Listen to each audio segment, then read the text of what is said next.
Pour organiser vos différents documents, vous avez la possibilité de créer des dossiers. Vous verrez dans ce module de formation comment créer un dossier, comment le renommer, puis ensuite comment le supprimer. Il me suffit pour créer un nouveau dossier de sélectionner « Créer » qui apparaît dans la barre des menus. Je clique sur le menu déroulant et je choisis bien « Dossier » qui apparaît au-dessus. Lorsque je sélectionne « Dossier », je retrouve, comme pour la création d'un document, la possibilité de le nommer. Si vous ne nommez pas et que vous cliquez à l'extérieur, vous ne créez aucun dossier. Effectivement, j'utilise la barre de défilement et aucun dossier n'a été créé. Je dois donc bien renommer ce dossier, sinon je ne vais pas pouvoir le créer. Je saisis donc ici « Document à partager ». Une fois que j'ai terminé, je sélectionne « Créer ». Si vous voulez réinitialiser le titre, cliquez à cet endroit-ci, puis saisissez à nouveau votre titre. Je clique ensuite sur « Créer ». Automatiquement, le dossier apparaît à cet endroit-ci. L'emplacement dépendra du tri que vous avez appliqué. J'ai donc bien le dossier qui a été créé. Pour l'instant, aucun élément apparaît à cet endroit-ci. Mais en réalité, ce dossier ne s'appelle pas « Document à partager ». Je vais donc renommer le document. J'ai plusieurs possibilités. Soit de sélectionner, puis je retrouve depuis les 3 points la possibilité de gérer le dossier sélectionné, soit je clique droit au niveau du dossier et je peux l'ouvrir, le partager, incorporer, surtout je vais retrouver la possibilité de renommer. Je clique donc à cet endroit-ci et je saisis finalement Archive. Puis, je clique à l'extérieur et vous le voyez, le dossier a bien été renommé, la mise à jour du titre a été appliquée au dossier Document à partager. Je peux ainsi créer maintenant un dossier qui va être dédié au partage de documents. Je saisis à partager et je sélectionne Créer. J'ai bien mon dossier qui a été créé.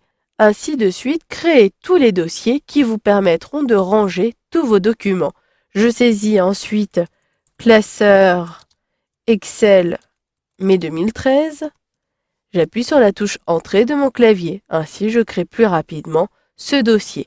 Maintenant, si je désire consulter les éléments du dossier Classeur Excel 2013, il me suffit de cliquer à cet endroit-ci, mais comme j'ai sélectionné des éléments précédemment, je dois donc effacer la sélection. Je clique sur Classeur Excel et pour l'instant, le dossier est vide. Cela m'est précisé et d'ailleurs, je n'ai aucun élément qui apparaît ici. Pour revenir sur SkyDrive de Albert, soit je sélectionne le lien qui apparaît en haut et je vais pouvoir remonter l'arborescence, soit je sélectionne ici Fichier dans le volet de gauche et même je sélectionne la page d'accueil et je retrouverai ainsi la liste des dossiers et des documents. Maintenant, si je désire supprimer un dossier que j'ai créé et que je n'utilise plus, il me suffit de sélectionner l'élément, je retrouve Action de dossier et là, j'ai la possibilité de le supprimer.